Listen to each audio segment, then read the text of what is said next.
नमस्कार, जय हिंद, जय भारत। भारतीय अवाम ताकत दल अपने भारतीय भाई बहनों अर्थात अपने देश भारत की जनता अर्थात अपनी भारतीय अवाम से भारतीयता आधारित आपसी श्रद्धा, भारतीयता आधारित आपसी स्नेह, भारतीयता आधारित आपसी प्रेम, भारतीयता आधारित आपसी अखलाक मोहब्बत, भारतीयता आधारित आपसी सहयोग, भारतीयता आधारित आपसी सम्मान, भारतीयता आधारित आपसी एकता, भारतीयता आधारित आपसी भाईचारा तथा भारतीयता आधारित आपसी सद्भाव को समझने व उसे आत्मसात करके वैसा ही आचरण एवं व्यवहार करने हेतु और इसके पूरे देश में प्रचार प्रसार करने हेतु और इसकी अहमियत और महत्व को प्रत्येक देशवासी को समझाकर उसे अपनाते हुए वैसा ही और उसी अनुसार आचरण एवं व्यवहार करने हेतु और प्रत्येक देशवासी को अपना ही भारतीय भाई बहन मानकर, समझकर, अपनाकर उनके साथ वैसा ही और उसी अनुसार आचरण एवं व्यवहार करने हेतु सतत, सदैव और हमेशा अदब के साथ, आदर के साथ अर्ज करता है, विनती करता है। अब जो ये भारतीय अवाम ताकत दल YouTube के संदेश के माध्यम से अपने देश के समूचे भारतीय भाई बहनों के बीच में ये भारतीयता के माहौल को लाने की कोशिश जो आज 1.5 साल से ऊपर ये कोशिश कर रहा है, तो भारतीय एकता का ये शक्तियां राजनीतिक दल और जो कि मुंह से या शब्दों से एकता की बात करती हैं, लेकिन भारतीय समाज में विखंडन करके भारतीय समाज को कमज़ोर करके और जो भारतीय समाज हमारा ये जो यानी जातिवाद जो है, जातिवाद, सांप्रदायिकता, प्रांतवाद, क्षेत्रवाद, भाषावाद, समूहवाद, व्यक्तिगत महत्वाकांक्षावाद के कारण जो है काफ़ी कमज़ोर हो रहा है और इन्हीं कमजोरियों को और चौड़ा करके ये राजनीतिक दल या राजनीतिक शक्तियां जो चौड़ा करके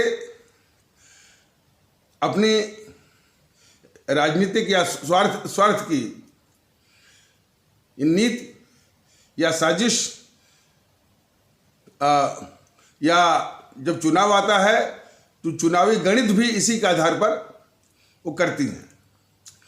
भारतीय अवाम ताकत दल ठीक इसके विपरीत सभी देशवासियों को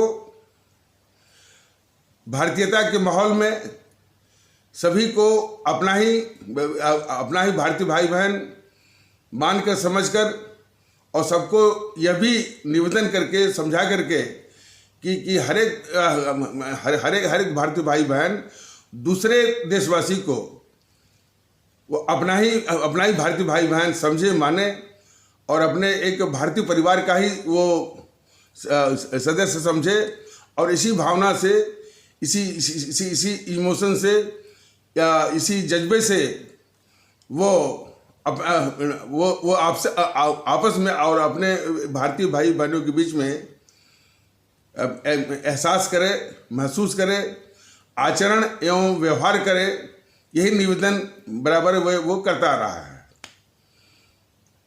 अब इस नैतिक मुहिम का, आंदोलन का सामना करने के लिए वो राजनीतिक दल जो राष्ट्रवाद का मुखौटा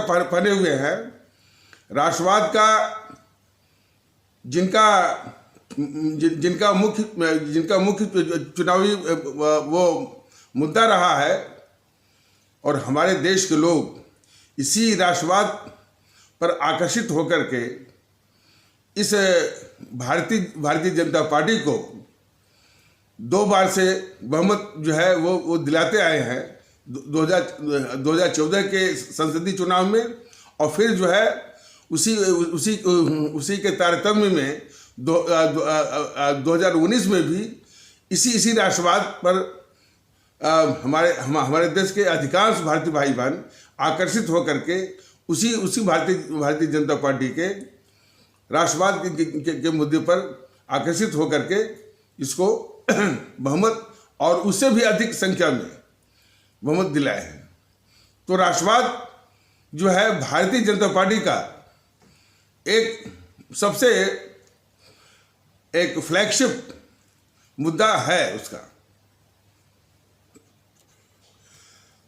तो वो जिस भारतीय जनता पार्टी का राष्ट्रवाद जो है मुख्य चुनावी मुद्दा रहा है, और हमारे देश के आदरणीय भारतीय भाई बहन उसके इसी राष्ट्रवाद के मुद्दे पर विश्वास करके और आकर्षित होकर के उसको 2 बार लगातार जो है लोकसभा के चुनाव में बहुमत दिलाया है, वो पार्टी। और दूसरी जो है GNPC, गांधी नेहरू परिवार चांडाल चौकड़ी काकस, जिसको कि आप आदरणीय भारतीय भाई बहन भूल से या भ्रम से या गलती से कांग्रेस कह रहे हैं या कहते चले आ रहे हैं, और जबकि वास्तविकता यह है कि वो कांग्रेस नहीं है, वो एक पारिवारिक कुनबा है और फैमिली कोटेरी है। ये जो GNPC है, गांधी नेहरू परिवार चांडाल चौकड़ी काकस, वो उस पर गेंडुली मार करके उस पर बैठी हुई है, उसको जकड़ी हुई है, उसको पकड़ी हुई है, और उसको अपने निहित स्वार्थ के मुताबिक जो है उसको संचालित करती है, चलाती है, घुमाती है और इस्तेमाल करती है। और इसके अंडे बच्चे ही जो है इसका मुखिया बनते हैं, और जब सत्ता इसको मिलती है तो उसके वही अंडे बच्चे ही प्रधानमंत्री बनते हैं। और प्रधानमंत्री न भी बने तो किसी मुहरे को सामने करके वो जो है कठपुतली की तरह जो है वो संचालित करते हैं। जैसा जो प्रयोग GNPC वालों ने मनमोहन जैसे कठपुतली को सामने बिठा करके उसको नचाते रहे और अपनी स्वार्थ सिद्धि करते रहे। तो ये उस GNPC, गांधी नेहरू परिवार चांडाल चौकड़ी काकस का ये फितरत है। यह देश के लोग जाने। और जो उसका चरित्र रहा है शुरू से 1947 के पहले भी, एक मोहनदास करमचंद गांधी था, वो हमेशा देश विरोधी यानी भारत विरोधी उसकी गतिविधियां रही हैं। खास करके जो प्रथम विश्व युद्ध में वो अंग्रेजी हुकूमत जिसके खिलाफ हमारे भारतीय भाई बहन उस अंग्रेजी सरकार के अत्याचार के विरुद्ध जो है आंदोलन कर रहे थे, उसके खिलाफ लड़ रहे थे, आज़ादी की लड़ाई लड़ रहे थे, उसी दुश्मन अंग्रेजी सरकार की सहायता के लिए ये गद्दार मोहनदास करमचंद गांधी अंग्रेजों की उसी अंग्रेजी सरकार की सहायता के लिए उसकी सेना में भारतीयों को भर्ती करवाया, ये गद्दार मोहनदास करमचंद गांधी। तो पहली गद्दारी उसकी यही है अपने देश भारत के खिलाफ। दूसरी गद्दार। और देखिए ये सारी बातें जो हैं ये माने एक नमूने के तौर पर नमूने के तौर पर बताई जा रही हैं। वैसे तो इन सबों की भारत के खिलाफ गद्दारियों की एक लंबी फहरिस्त है, एक लंबी फहरिस्त है। दूसरा, जब 24 मार्च 1931 को हमारे शहीद आजम भगत सिंह, अमर शहीद सुखदेव और अमर शहीद राजगुरु को फांसी लगने वाली थी, पूरे देश में उबाल था और पूरा देश जो है मैंने इन अमर शहीदों की कुर्बानी और शहादत के जज्बे से बिल्कुल वो ओतप्रोत हो गया था। और भगत सिंह की लोकप्रियता जो है वो आसमान छू रही थी। और ये जो मोहनदास करमचंद गांधी था, इसकी लोकप्रियता धस रही थी। पूरे देश के लोग इस मोहनदास करमचंद गांधी से कह रहे थे कि भाई तुम जो है वो अंग्रेजों से या अंग्रेज अधिकारियों से या अंग्रेज के जो या अंग्रेजी सरकार के जो वायसराय हैं बराबर बात करते रहते हो, तो उनसे जाकर के निवेदन कर दो कि ताकि इन अमर शहीदों की फांसी रुक जाए। और यहाँ तक कि कांग्रेस में भी काफ़ी इस चीज़ को लेकर के काफ़ी मैंने इन अमर शहीदों की जान बचाने का एक समर्थन मिल रहा था। तो इस दबाव के इसीलिए वो शुरू में तो वो ये गद्दार मोहनदास करमचंद गांधी कई बहाने बनाया, कई तरह के वक्तव्य दिए कि भाई कि यदि भगत सिंह की कुर्बानी होती है तो कई भगत सिंह पैदा होंगे। इस तरह के ये कुतर्क जो है, कुतर्क के बहाने जो है वो कुतर्क के आधार पर वो न मिलने का, वायसराय से न मिलने का बहाना वो कर रहा था। तो जब देशवासियों का दबाव और फिर जो है कांग्रेस के अंदर से दबाव जब काफ़ी बढ़ रहा था, तब वो जाकर के किसी तरह से जो है वायसराय उसमें थे, लॉर्ड इरविन थे, उनसे जाकर मिला। और वहाँ जाकर के क्या गद्दारी किया यह भी देश को जानना बहुत ज़रूरी है। वहाँ जाकर के इन अमर शहीदों की फांसी रुकवाने की बात कहने के बजाय जाकर के वो ये कह रहा था, वो गद्दार मोहनदास करमचंद गांधी, कि अरे भाई ये लोग तो जनता में बहुत ही लोकप्रिय हैं, जनता इनको बहुत चाहती है, यदि इनको कुछ हुआ तो बहुत बड़ा बवाल हो जाएगा, बहुत बड़ी अशांति फैल जाएगी, बहुत बड़ा विध्वंस फैल जाएगा, और वो इतना फैल जाएगा कि शायद आप काबू भी नहीं कर पाएं। तो बेहतर यह होगा कि जो इनकी फांसी 24 मार्च सुबह को लगने वाली है, आप इनकी फांसी जो है वो शाम को ही लगवा दीजिए। मतलब कि उसने यानी पूरा देश के लोग, यहाँ तक कि कांग्रेस के अंदर से भी यानी ये कह रहे थे, दबाव था कि इन अमर शहीदों की फांसी रुकवाइए। और जाकर के ये कह रहा है वो कि इन अमर शहीदों को 12 घंटा पहले ही मार दीजिए। तो देश ये देखे कि ये मोहनदास करमचंद गांधी यानी किस स्तर का ये गद्दार है। आप सभी ने इतिहास में गद्दार या देशद्रोही जयचंद को सुना होगा, मीर जाफर को सुना होगा। आपको सहज अंदाज हो सकता है कि ये जयचंद और मीर जाफर तो इस मोहनदास करमचंद गांधी की इस तरह की गद्दारी के आगे उनकी गद्दारी बहुत बौनी हो गई, छोटी हो गई है। और इसके बाद जो है 1938 और 1939 में जो कांग्रेस अध्यक्ष का जब चुनाव होता है, सुभाष चंद्र बोस माने हमारे राष्ट्रभक्त शिरोमणि नेताजी सुभाष चंद्र बोस को कांग्रेस के अध्यक्ष के चुनाव में जिस तरह से अपमानित किया, और नेताजी सुभाष चंद्र बोस माने चुनावी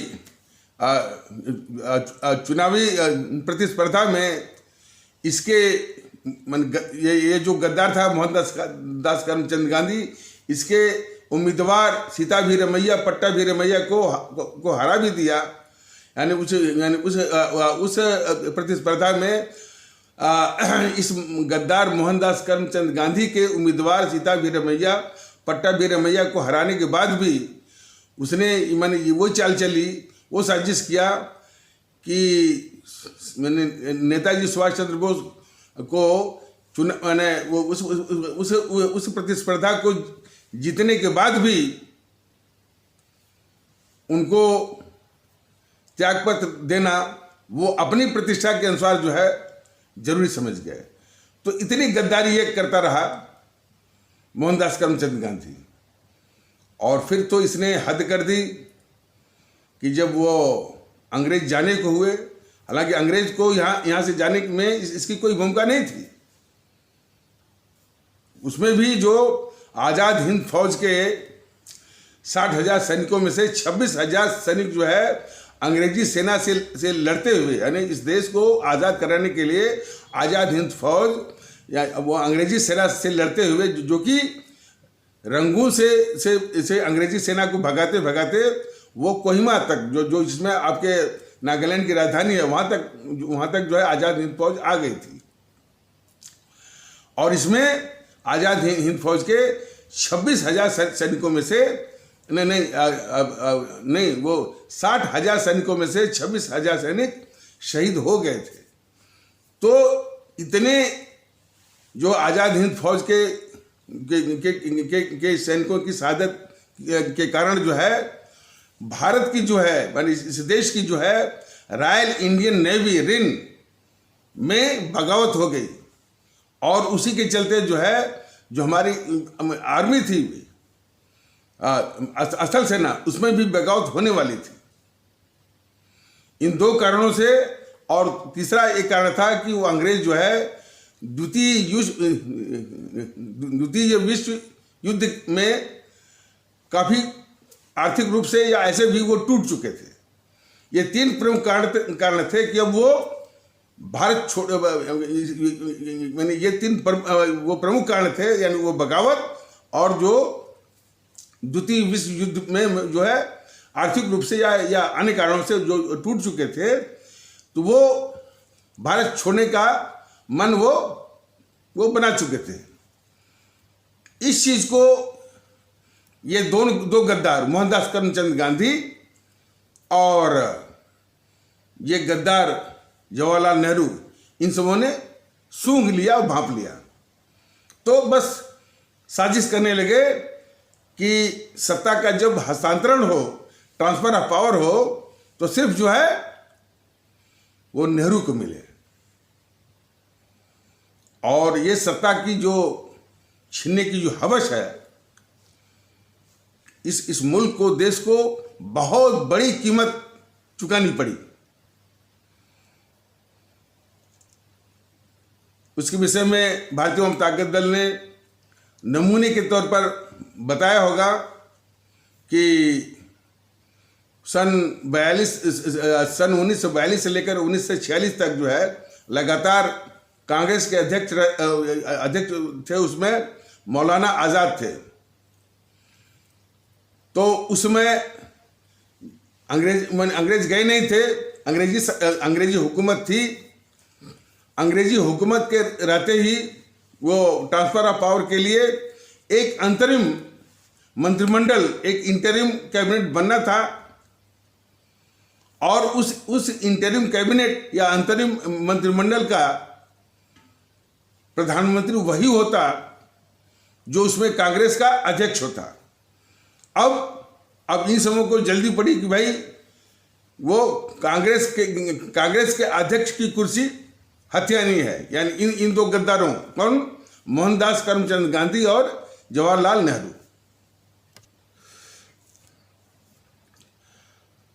तो कांग्रेस अध्यक्ष का पद या कुर्सी हथियाने की अब साजिश शुरू हो गई, इसलिए कि उसमें जो कांग्रेस अध्यक्ष होता वही जो है अंग्रेजी हुकूमत के रहते भी एक अंतरिम मंत्रिमंडल, इंटरिम कैबिनेट का के प्राइम मिनिस्टर या प्रधानमंत्री बनने की बात थी। और वो प्राइम मिनिस्टर वही होता है जो कांग्रेस का अध्यक्ष होता।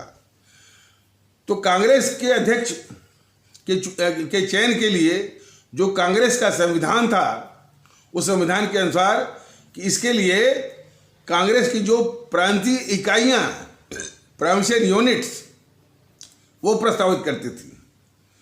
यह पूरे देश के आदरणीय भारतीय भाई बहनों को जानना बहुत आवश्यक है कि कांग्रेस की उस समय 15 प्रांतीय इकाइयों में से 12 ने प्रस्तावित किया था या समर्थन दिया था सरदार पटेल को,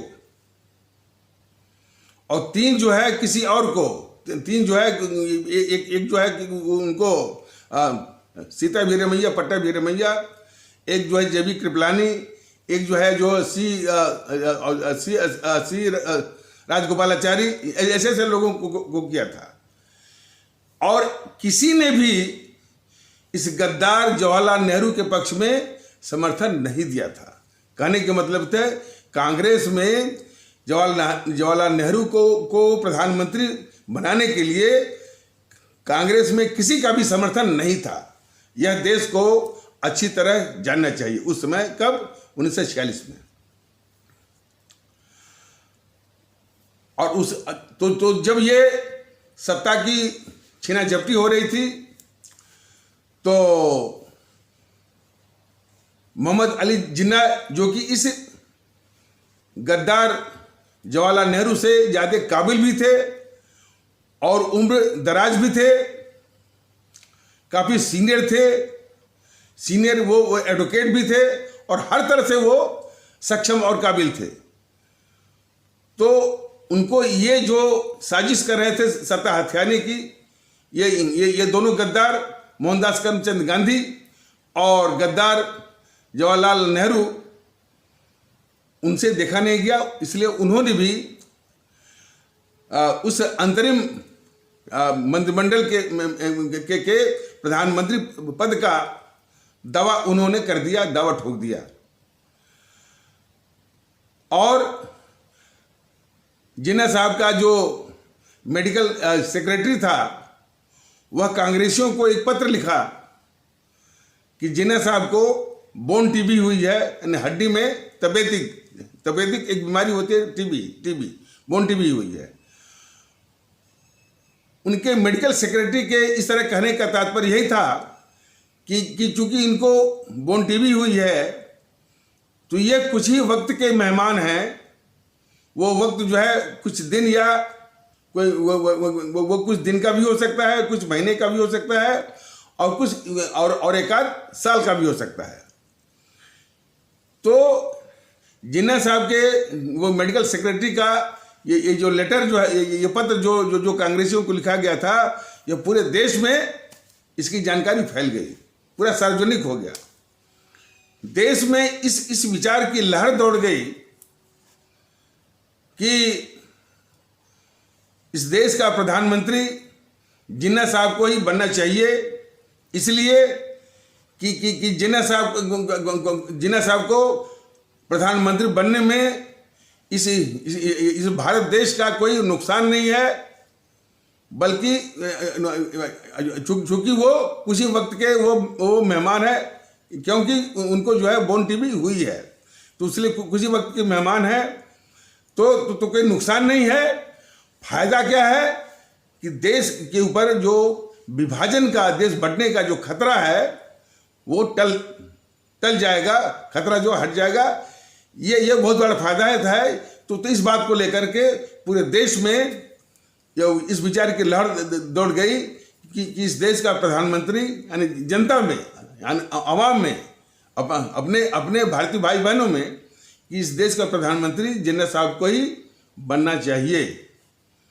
तो इस परिदृश्य की हमारे आदरणीय भारतीय भाई बहन, हमारे आदरणीय भारतीय आवाम परिकल्पना करें कि इस देश की यानी एकाध अपवाद को छोड़ दीजिए, इस देश की जनता चाह रही थी, हमने मतलब हमारे भारतीय भाई बहन चाह रहे थे कि जिन्ना साहब प्रधानमंत्री बने। कांग्रेस चाह रही थी कि सरदार पटेल कांग्रेस चाह रही थी कि सरदार पटेल प्रधानमंत्री बने। इस गद्दार जवाहरलाल नेहरू के पक्ष में भारत में कोई नहीं था, सिर्फ 3 ही थे।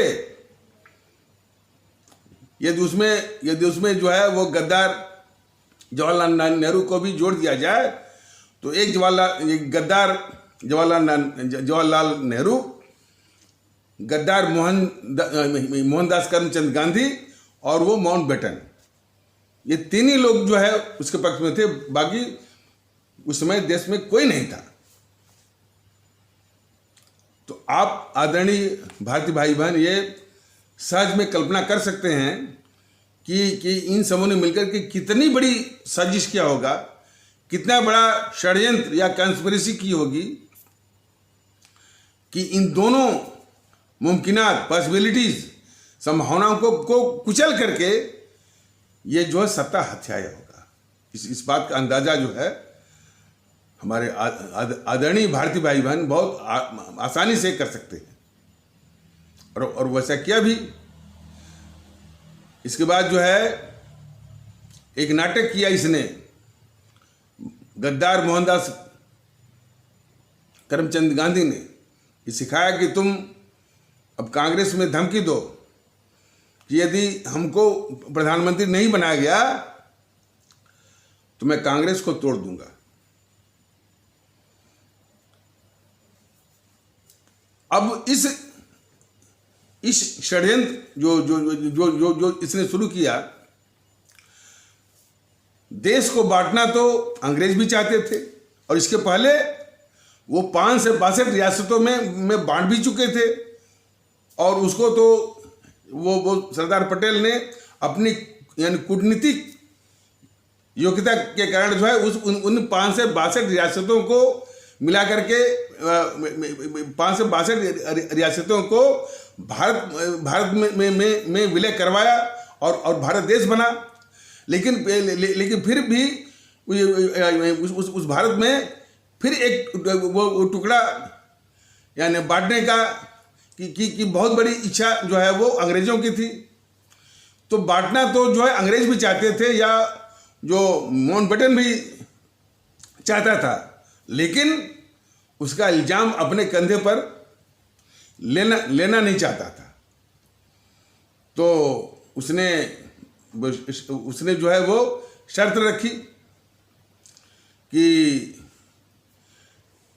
ये जवाहरलाल नेहरू प्रधानमंत्री बन सकता है बशर्ते कि एक टुकड़ा काट करके उस जिन्ना को शांत किया जाए और ये जो बांटने का प्रस्ताव है वो कांग्रेस पार्टी की ओर से आना चाहिए।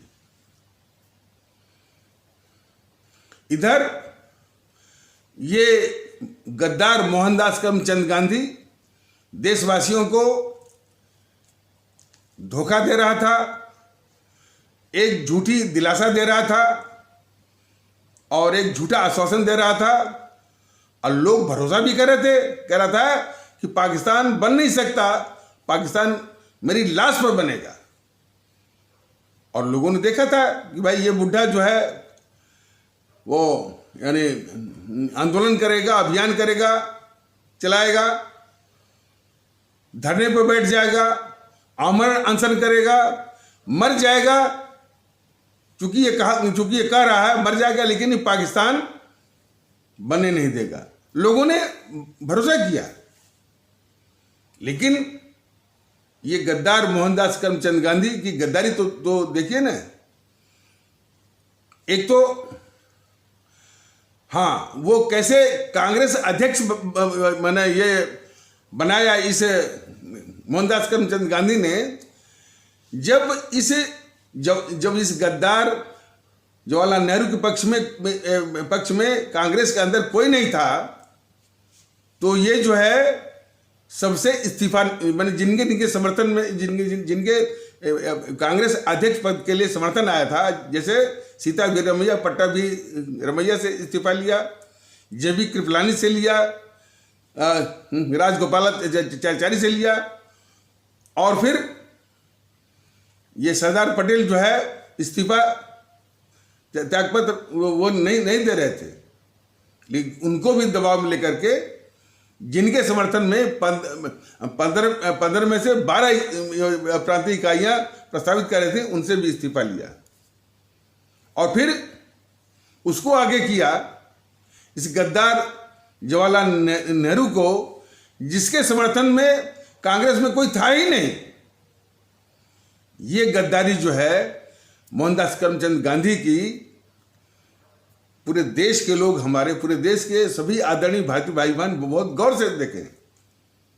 कांग्रेस अध्यक्ष पद के लिए ये गद्दार मोहनदास करमचंद गांधी उस गद्दार जवाहरलाल नेहरू को आगे किया, जिसके समर्थन में कांग्रेस में कोई था ही नहीं। और इसलिए आगे किया, उसमें जो भी कांग्रेस अध्यक्ष होता वही वो अंतरिम मंत्रिमंडल का प्रधानमंत्री या इंटरिम कैबिनेट का प्राइम मिनिस्टर होता। देखिए इसकी गद्दारी मोहनदास करमचंद गांधी की।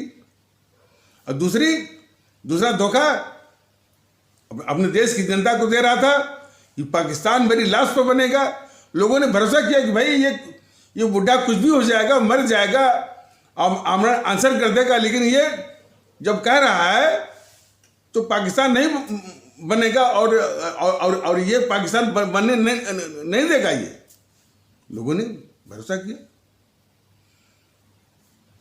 तो फिर जब ये लॉर्ड माउंटबेटन जो कि उसमें गवर्नर जनरल था, और जब उसने ये इस तरह से ये शर्त रखी कि भाई भारत विभाजन का यानी ये नेहरू जो है, यानी गद्दार जवाहरलाल नेहरू प्रधानमंत्री तभी बन सकता है कि जब इस देश को बांट करके एक टुकड़ा के द्वारा जो है वो जिन्ना को शांत किया जाए, और देश तभी बढ़ सकता है जबकि इसका प्रस्ताव कांग्रेस पार्टी की ओर से आए। जब ये खबर फैली तो देश के लोगों ने बहुत राहत की सांस ली। देश के लोग ये सोचने लगे कि ठीक है, ये कांग्रेस जो है ये अंग्रेजी हुकूमत की माने सच्चे अर्थों में ये मुखबिरी और दलाली करती रही, ठीक है, और मुखौटा ओढ़े हुई थी आज़ादी की लड़ाई का, आज़ादी की जंग का, यहाँ तक तो ठीक है। लेकिन जब देश को बांटने वाली बात हो गई तो ये पाप नहीं करेगी, इतनी बड़ी गलती नहीं करेगी। ये भरोसा देश को हो गया कि कम से कम देश को बांटने का प्रस्ताव कांग्रेस नहीं करेगी, और ये देश को मालूम ही नहीं है। तो देश जो है, देश के लोग काफी राहत की सांस लेने लगे। भाई अब देश जो है बंटने के खतरे से बच जाएगा, क्योंकि कांग्रेस इतना बड़ा अपराध जो है नहीं करेगी। लेकिन लोगों का यह भी भरोसा कांग्रेस से टूटा, और यह भी भरोसा कि जो ये गद्दार मोहनदास करमचंद गांधी देश के लोगों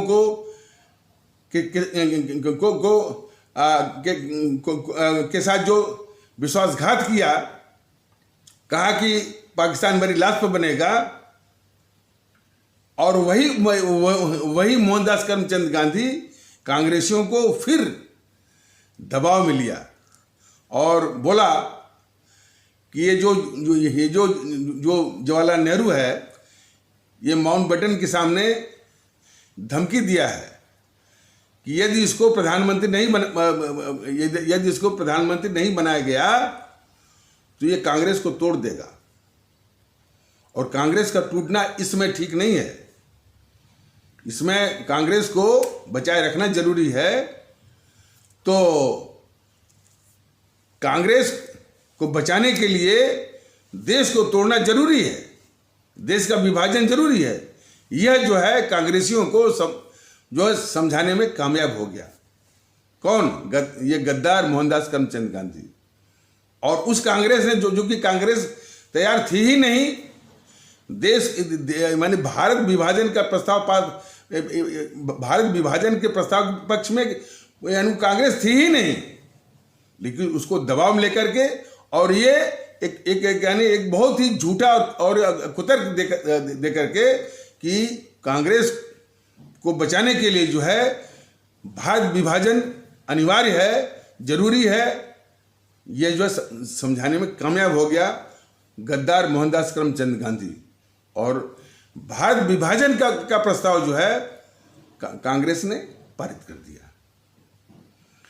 यह पूरे देश के लोग जाने कि भारत विभाजन का प्रस्ताव इस कांग्रेस ने पास किया हुआ है, पारित किया हुआ है। और ये प्रत्येक देशवासी इसे जीएनपीसी से, गांधी नेहरू चांडाल चौकड़ी काका से पूछें कि जब तुमने खुद जो है, अच्छा, और ये मैं नहीं कह रहा हूं, अब तो कॉम्पिटिटिव एग्जाम्स में यूपीपीसीएस 2015 के प्रेलिम में ये सवाल आया था कि जब कांग्रेस ने भारत विभाजन का प्रस्ताव पास किया था तो उस प्रस्ताव का विरोध किसने किया था, ये सवाल था। और उसका विरोध सिर्फ एक ही आदमी ने किया था, वो थे हमारे मौलाना अबुल कलाम आज़ाद, एक ही व्यक्ति ने किया था। और उसके पीछे मैंने वो तमाम कहानियां हैं। उसको देख करके एक बहुत कट्टर किस्म के थे, देशभक्त थे, उनका नाम था सैफुद्दीन किचलू। नाम सुने इसका? नहीं सुने हैं। सैफुद्दीन किचलू वही हैं जो कि सैफुद्दीन किचलू और सतपाल जी, जो कि मैंने आंदोलन जो मैंने देश की आज़ादी की आंदोलन करते वक्त जो है वो अमृतसर की जेल में बंद हो गए थे। इन्हीं दो देशभक्तों को, सतपाल को और जो है सैफुद्दीन किचलू साहब को छुड़ाने के लिए ही जो है वहाँ बैसाखी के दिन जो है जलियांवाला बाग में लोग इकट्ठे हुए थे, लोग आंदोलन कर रहे थे। तो वही जो जनरल डायर ने उसको पूरा बंद करवा करके जो है गोली चलवाई थी। तो जलियांवाला बाग जो की कांड को याद करिए, तो उसमें जो मैंने जिन जो है देशभक्त सतपाल के साथ थे, वही थे आपके सैफुद्दीन किचलू साहब थे। तो सैफुद्दीन किचलू साहब को बहुत दुख हुआ कांग्रेस के इस आचरण पर, और उन्होंने खुल के कहा था कि इस कांग्रेस ने ऐसा करके सांप्रदायिकता के आगे इसने घुटने टेक दिए हैं।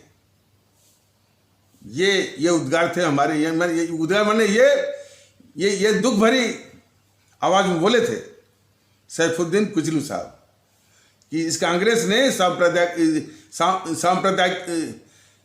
सांप्रदायिकता के आगे इस कांग्रेस ने घुटने टेक दिए। और उस भारत विभाजन का प्रस्ताव जो है मौलाना अबुल कलाम आजाद ने किया था। इस तथ्य को जो है पूरे देश को जानना चाहिए। अब ये अच्छा, और अब देखिए ये जो है कांग्रेस पर से जो कांग्रेस कहती रही कि हम आजादी की लड़ाई, आजादी की लड़ाई लड़ते रहे, आजादी की जंग हमने लड़ी है। उसने खुद भारत विभाजन का प्रस्ताव पास किया। हालांकि दबाव में लेकर के गद्दार मोहनदास करमचंद गांधी ने ही जो है वो पास करवाया, बात सही है, लेकिन उस कांग्रेस ने देश बांटने का प्रस्ताव पास किया हुआ है। और ये गद्दार मोहनदास करमचंद गांधी देश को धोखे में रखा और एक विश्वास देकर के उसको वो विश्वासघात किया कि पाकिस्तान उसकी लाश पर बनेगा। लोगों ने भरोसा किया, उसने उस विश्वास को भी तोड़ा, देश के साथ विश्वासघात किया इस गद्दार मोहनदास करमचंद गांधी ने, और खुद देश को बांटने के लिए वो माने कांग्रेस में यानी जो है वो प्रस्ताव पास करवाया और देश बंटवाया।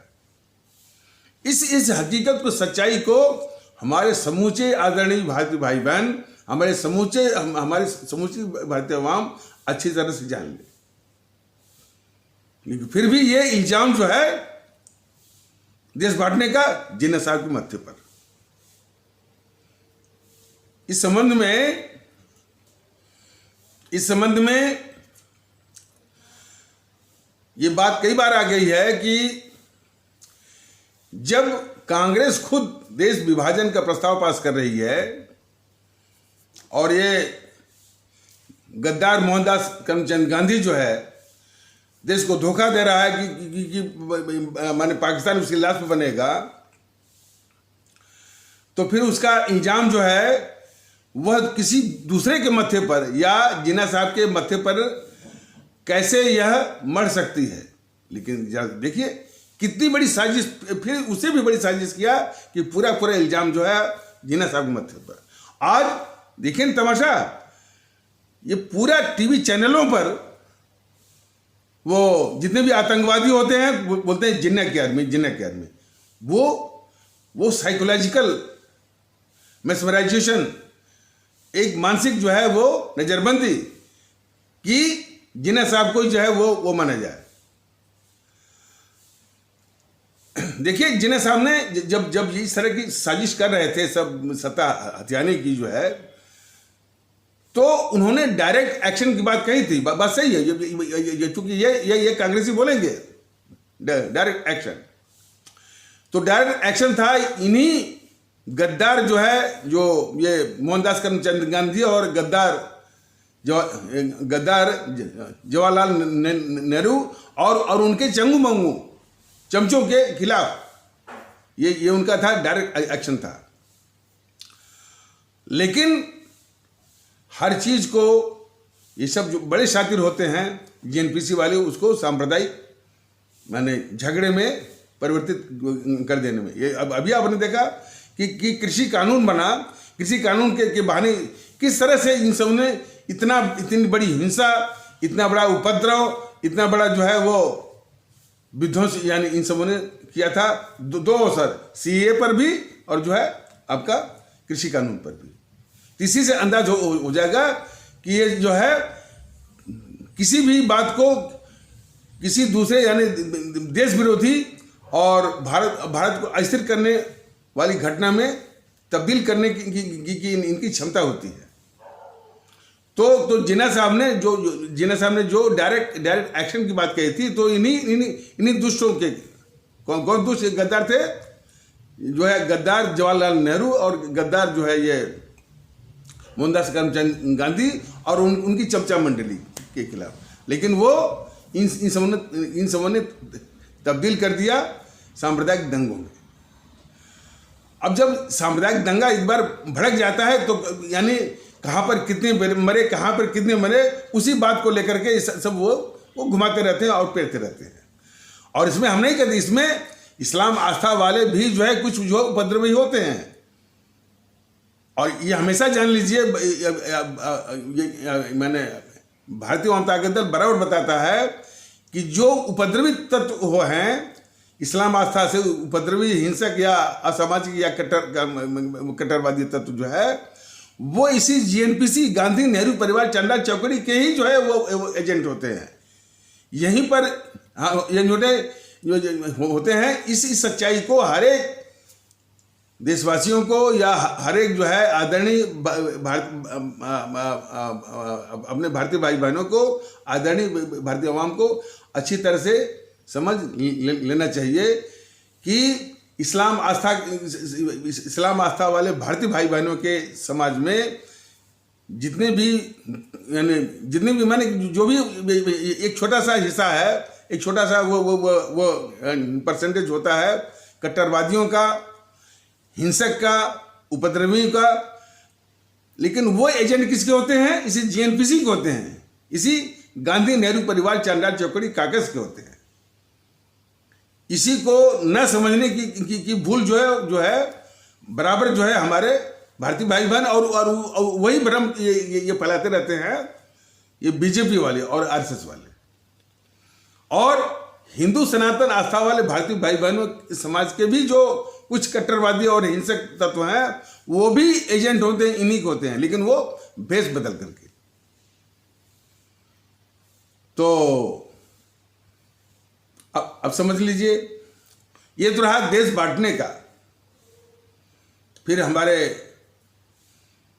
आदरणीय राष्ट्रभक्त शिरोमणि नेताजी सुभाष चंद्र बोस को, जो कि गांधी जो है बराबर इनको अपने राजनीतिक महत्वाकांक्षा के रास्ते में सबसे बड़ा रोड़ा और कांटा के रूप में देखता रहा, ये गद्दार मोहनदास करमचंद गांधी हमारे आदरणीय राष्ट्रभक्त शिरोमणि नेताजी सुभाष चंद्र बोस को। तो उसी के इशारे पर ये गद्दार जवाहरलाल नेहरू जो है रूसी शासकों से मिलकर के रूस के, या रूस में जो साइबेरिया है उसी के घने जंगलों में जो जेल बने हुए हैं, उसी में हमारे नेताजी सुभाष चंद्र बोस को निर्मम और जघन्य यातनाएं देकर के मरवाया है इसने। तो ये हमारे सुभाष चंद्र बोस का हत्यारा है। कौन? गद्दार जवाहरलाल नेहरू। किसके इशारे पर? गद्दार मोहनदास चंद गांधी के इशारे पर। और इसके बाद इसने जासूसी भी करवाई। इस गद्दार जवाहरलाल नेहरू ने हमारे आदरणीय राष्ट्रभक्त शिरोमणि नेताजी सुभाष चंद्र बोस के परिवार पर, जब तक ये जिंदा रहा गद्दार जवाहरलाल नेहरू, उनके परिवार पर जासूसी करवाता रहा। और इसको इतने से वो संतोष नहीं हुआ, इसने लॉर्ड माउंटबेटन जो कि गवर्नर जनरल था, उससे मिलकर के एक दस्तावेज तैयार करवाया इस गद्दार जवाहरलाल नेहरू ने। और उस दस्तावेज के मुताबिक हमारे आदरणीय राष्ट्रभक्त शिरोमणि नेताजी सुभाष चंद्र बोस, जो कि हम सभी भारतीयों के दिलों में राष्ट्रभक्ति, देशभक्ति और और कुर्बानी और शहादत के रूप में सबसे बड़े आदर्श हैं, सबसे बड़े जो है वो प्रतिमान है, सबसे बड़ी प्रतिमूर्ति है। उसको इस गद्दार जवाहरलाल नेहरू ने वो अंतर्राष्ट्रीय अपराधी घोषित करवाया उस दस्तावेज में। और उस दस्तावेज में ये भारत सरकार को जिम्मेदारी दी गई कि जब भी भारत में पाए जाएं तो इनको पकड़ करके अंग्रेजों को सौंपना है। ये गद्दारी जरा देखिए। अब सवाल ये उठता है कि अब ये इतनी खतरनाक पार्टियां भारतीय अवाम ताकत दल के भारतीयता के शब्द को उच्चारण कर देने से ये भारतीय ये बन जाएंगी।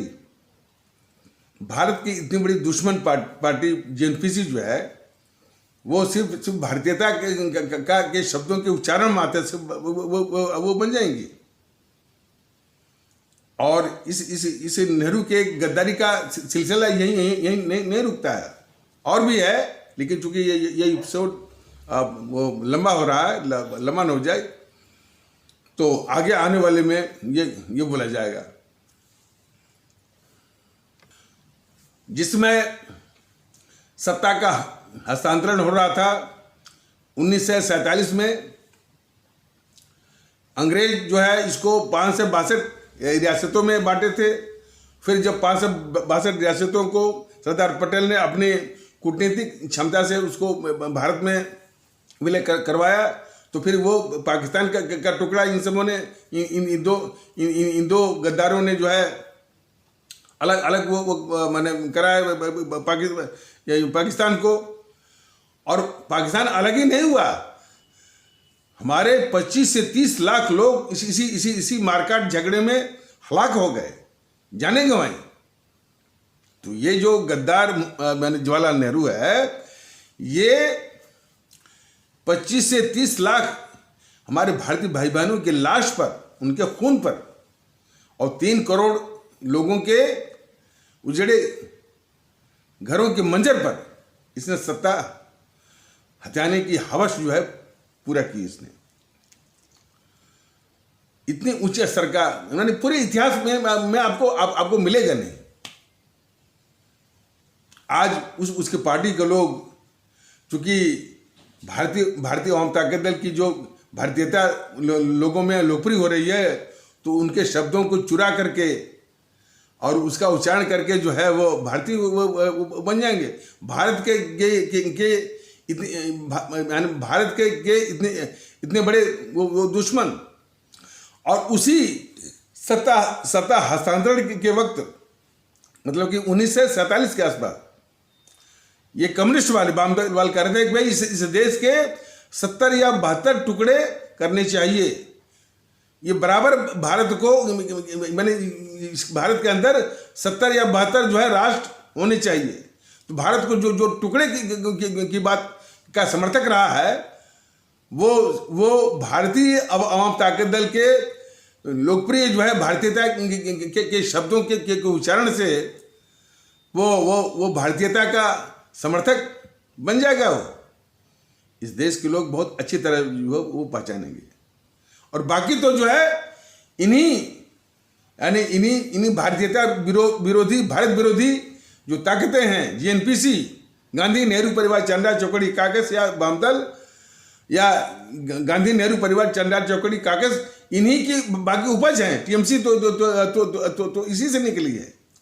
और बाकी जो पार्टियां, समाजवादी पार्टी, बहुजन समाज पार्टी, आपकी शिवसेना, एनसीपी, सब इसी जो है इसी गद्दार, इसी घोर भारत विरोधी जो ये कुनबा है जीएनपीसी, उसी की सब उपज हैं।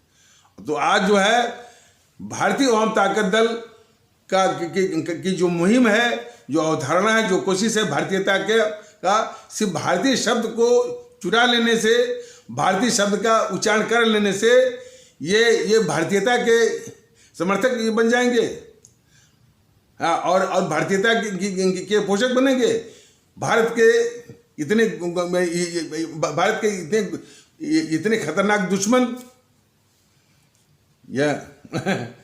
ये हमारे देश के लोग अच्छी तरह इनको पहचाने, या शुद्ध शब्दों में आप समझेंगे कि ये अवसरवादी ताकतें और घोर भारत विरोधी ताकतें अवसरवादी भी होती हैं कि जिन शब्दों की, जिस मुहिम की लोकप्रियता हो तो उसको चुराने का हमेशा रहा है। जैसे कि देखा कि बीजेपी के हिंदुत्व वाला कार्ड यदि ज़्यादा चल रहा है तो हिंदुत्व को चुरा लो। अब जैसे वो क्या चल रहा है इसमें पश्चिम बंगाल में, ममता बनर्जी हमेशा जो है वो उसकी नीति रही कि इस्लाम आस्था वाले भारतीय भाई बहनों की ओर झुकाव करके और उसी करके ये जो है एक ऐसा वो माहौल बनाओ ताकि जो है उसका जो ठोस जो वोट बैंक उसको मिलता रहे। लेकिन उसको 2019 के संसदीय चुनाव में कुछ उल्टा पड़ गया। तो फिर जो है अब वो हिंदुत्व वाली बात कि हम असली हिंदू। तो सवाल इस बात का है कि जो अपने को असली हिंदू, नकली हिंदू, असली मुसलमान, नकली मुसलमान जो कह रहा है, वो भारतीयता की बात करेगा। अरे भारतीय होने के लिए उसको जो है हम हिंदू हैं, हम मुस्लिम हैं, हम बंगाली हैं, हम तमिल हैं, ये सारे जो है विशेषताओं को छोड़ना पड़ेगा। सिर्फ एहसास सिर्फ व्यवहार माहौल जो है भारतीयता का करना होगा। हम बंगाल की बेटी, हम बंगाली, और जो है वो बाहरी करने वाले जो है वो भारतीयता की बात करेंगे, भारतीयता के समर्थक होंगे, भारतीयता को मजबूत करेंगे। शुद्ध शब्दों में ये रंगासियार हैं और सर्वादी हैं। जनता इनको अच्छी तरह से पहचाने कि यानी भारतीय अवाम ताकत दल के भारतीयता के माहौल और उसकी और भारतीयता की लोकप्रियता को कम करने की साजिश में जो सिर्फ भारतीयता के शब्द के उच्चारण मात्र से, उसके कहने मात्र से जो है और इनके चरित्र में, इनके करतूत में, इनके कारनामे में कोई फर्क नहीं आएगा। अभी देखिए ना, ये हर क्षेत्र में इतने हिंदू हैं, इतने मुसलमान हैं, इतने वो हैं। नहीं कहते भाई कि हिंदू और मुसलमान का कोई मतलब ही नहीं है, सभी भारतीय हैं, बोल रहे हैं नहीं ना।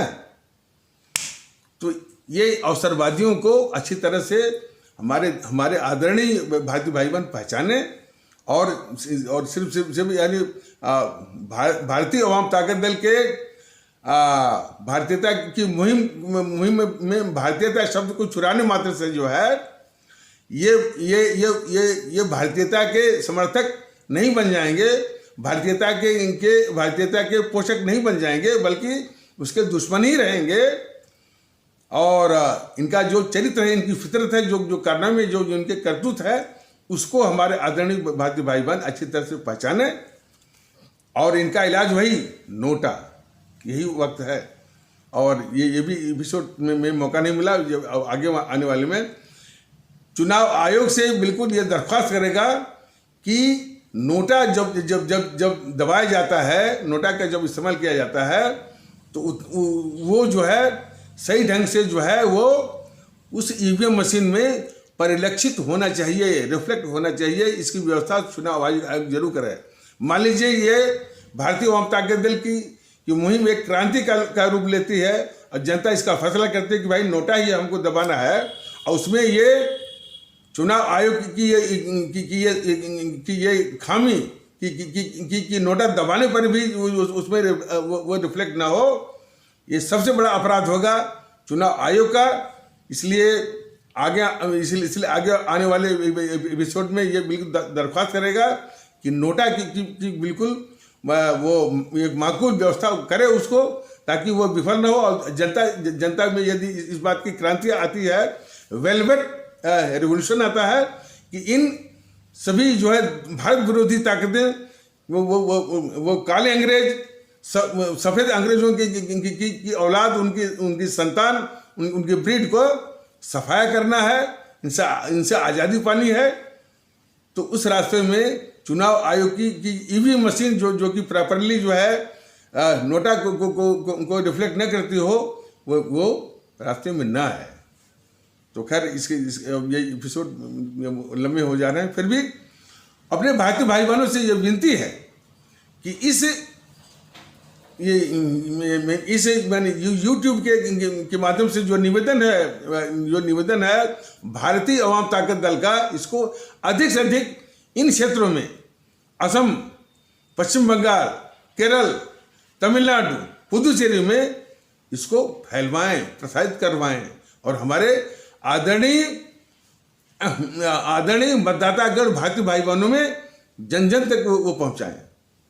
इसमें ये परम भारतीय कर्तव्य है, राष्ट्रीय कर्तव्य है और सबसे बड़ा राष्ट्र धर्म है।